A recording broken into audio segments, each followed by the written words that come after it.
नमस्ते। आज की इस दिलचस्प चर्चा में बहुत बहुत स्वागत है। कल्पना कीजिए एक बहुत बड़े घर की, जिसे हम भारत कहते हैं।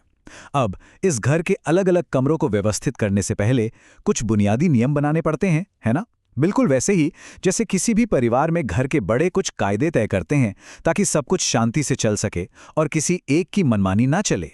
हमारे देश के साथ भी ठीक ऐसा ही हुआ था। आज के इस विश्लेषण में हम सीधे अपने संविधान के पहले भाग यानी अनुच्छेद 1 से लेकर 4 तक के उन बुनियादी नियमों को गहराई से समझेंगे जिन्होंने भारत के इस विशाल राजनीतिक नक्शे को वो आकार दिया जो आज हम देखते हैं। तो चलिए बिना किसी देरी के शुरू करते हैं। आज की इस चर्चा में हम इन 5 अहम पड़ावों से गुजरेंगे। सबसे पहले संघ की परिभाषा, फिर राज्यों के सीमाएं बदलने की ताकत, किसी क्षेत्र को दूसरे देश को सौंपने के नियम, रियासतों का वो मुश्किल एकीकरण और आखिर में भाषा के आधार पर राज्यों का पुनर्गठन। ये सफ़र कानूनी किताबों की गहराई से लेकर हमारे इतिहास की सबसे बड़ी और दिलचस्प वास्तविकताओं तक जाने वाला है। तो आइए सबसे पहले भाग 1 की ओर बढ़ते हैं, संघ को परिभाषित करना। संविधान के अनुच्छेद 1 के शुरुआती शब्द बड़े ही खास हैं। इसमें लिखा है, इंडिया अर्थात भारत राज्यों का एक संघ होगा।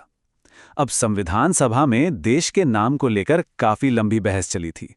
कुछ लोग चाहते थे कि पारंपरिक नाम भारत रखा जाए, जबकि प्रगतिशील सोच वाले लोग इंडिया के पक्ष में थे। हमारे संविधान निर्माताओं ने यहाँ बड़ी ही चतुराई दिखाई। उन्होंने दोनों ही नामों का उपयोग किया और एक ही झटके में दोनों पक्षों की भावनाओं का सम्मान कर दिया। अब यहाँ एक बड़ा सवाल ये उठता है कि हमने खुद को एक यूनियन क्यों कहा, फेडरेशन क्यों नहीं? अमेरिका का उदाहरण लें तो वो एक फेडरेशन है जहां अलग अलग कॉलोनियों ने आपस में एक समझौता किया और एक केंद्र बनाया। लेकिन भारत के मामले में ऐसा कोई समझौता नहीं हुआ था। भारत एक यूनियन है, एक ऐसा मजबूत और अटूट ढांचा जहां किसी भी राज्य के पास ये कहने का अधिकार नहीं है कि वो देश से अलग होना चाहता है। हम एक अविनाशी संघ है जिसे तोड़ा नहीं जा सकता। एक और बारीक लेकिन बहुत अहम अंतर है भारत का संघ और भारत का राज्य क्षेत्र के बीच। सुनने में दोनों एक जैसे लगते हैं, लेकिन संघ में केवल हमारे राज्य आते हैं। वहीं दूसरी ओर राज्य क्षेत्र या टेरिटरी एक बहुत बड़ा छाता है। इसमें राज्य तो आते ही हैं, साथ ही केंद्र द्वारा सीधे चलाए जाने वाले केंद्र शासित प्रदेश, और ध्यान दीजिएगा भविष्य में अधिग्रहित की जाने वाली कोई भी नई भूमि भी इसी में शामिल होती है। चलिए अब भाग 2 की तरफ बढ़ते हैं, सीमाएं फिर से खींचने की शक्ति। अनुच्छेद 2 और 3 के बीच का फर्क समझना सच में बहुत मजेदार है। स्रोत सामग्री में एक बहुत ही अच्छा उदाहरण दिया गया है। मान लीजिए एक काल्पनिक नई जगह है, आदित्य लैंड। अगर इस नए बाहरी क्षेत्र को भारत में शामिल करना हो तो वह अनुच्छेद 2 के तहत होगा। अनुच्छेद 2 बाहरी क्षेत्रों को अंदर लाने के लिए है, लेकिन अनुच्छेद 3 वो घर के अंदर के कमरों को फिर से व्यवस्थित करने के बारे में है, जैसे मौजूदा राज्यों की सीमाएं बदलना, उन्हें तोड़कर नया राज्य बनाना या उनके नाम बदलना। तो आखिर ये अंदर की दीवारें खिसकाई कैसे जाती हैं? इसकी एक प्रक्रिया है। सबसे पहले राष्ट्रपति की सिफारिश पर संसद में एक बिल आता है। राष्ट्रपति उस राज्य से उसकी राय मांग सकते हैं जिसे बांटा जा रहा है। लेकिन सबसे बड़ी बात यह है कि संसद उस राज्य की राय मानने के लिए बिल्कुल भी बाध्य नहीं है। राज्य चाहे हाँ कहे या ना, अंतिम फैसला और पूरी ताकत संसद के हाथ में ही होती है। और यहीं पर अनुच्छेद 4 एक गेम चेंजर की तरह सामने आता है। ये साफ कर देता है कि राज्यों की सीमाओं में किया गया ये बदलाव अनुच्छेद 368 के तहत कोई भारी भरकम संवैधानिक संशोधन नहीं माना जाएगा। इसका सीधा सा मतलब है कि संसद केवल साधारण बहुमत से ही राज्यों की सीमाएं बदल सकती है। जरा सोचिए, अगर हर बार राज्य की सीमा बदलने के लिए पूरा संविधान संशोधन करना पड़ता तो संसद को कितना बड़ा सिरदर्द झेलना पड़ता। ये नियम उस सिरदर्द से बचाता है।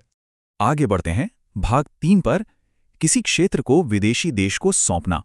अब तक हमने देखा कि संसद के पास राज्यों को छोटा करने की असाधारण शक्ति है, लेकिन क्या वो भारत की जमीन का कोई भी हिस्सा अपनी मर्जी से किसी विदेशी देश को दे सकती है?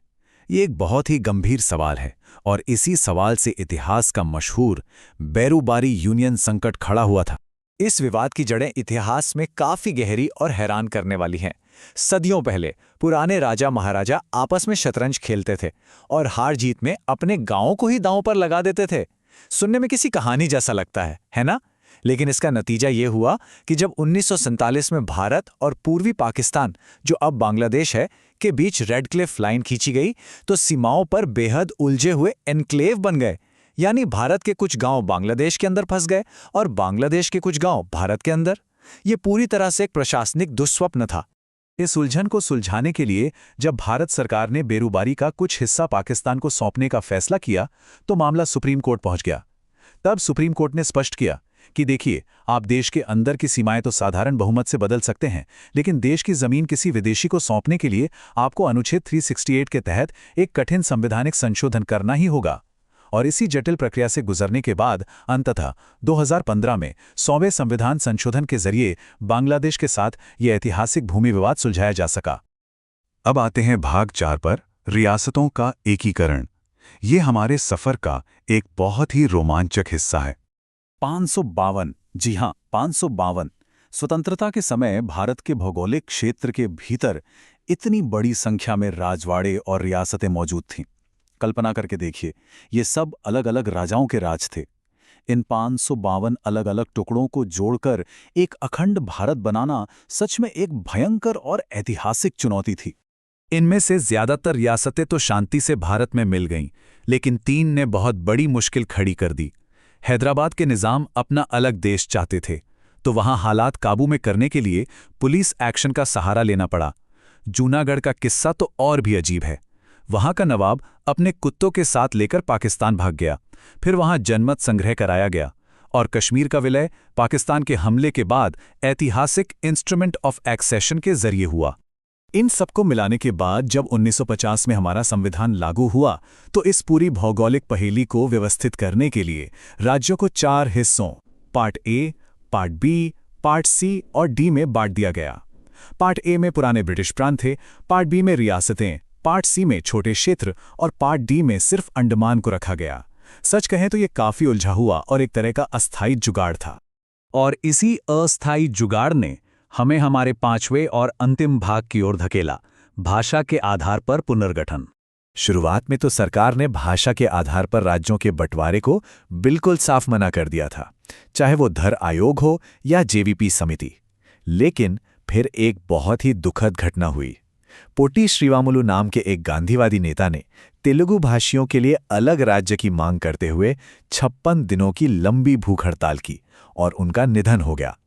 इस घटना ने पूरे देश को हिलाकर रख दिया और इतना भारी जन आंदोलन हुआ कि सरकार को 1953 में मजबूरन पहला भाषाई राज्य आंध्र बनाना पड़ा।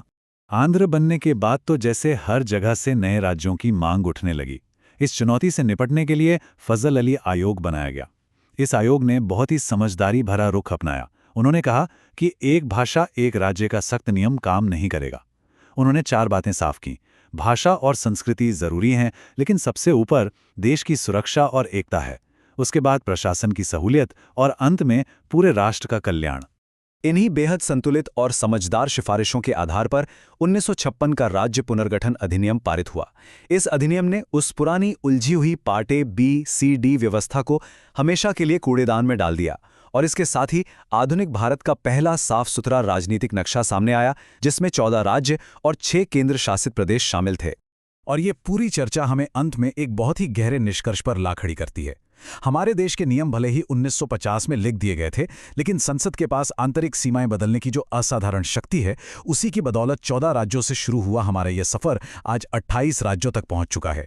यह नक्शा कभी भी पूरी तरह से फाइनल नहीं होता। तो जाते जाते एक बड़ा सवाल हमारे सामने रह जाता है, भविष्य में कौन सी नई ऐतिहासिक, सामाजिक या भाषाई ताकतें उभरेंगी जो भारत के इस नक्शे को एक बार फिर से नया रूप देंगी। आज के इस विश्लेषण में हमारे साथ जुड़ने के लिए आपका बहुत बहुत धन्यवाद।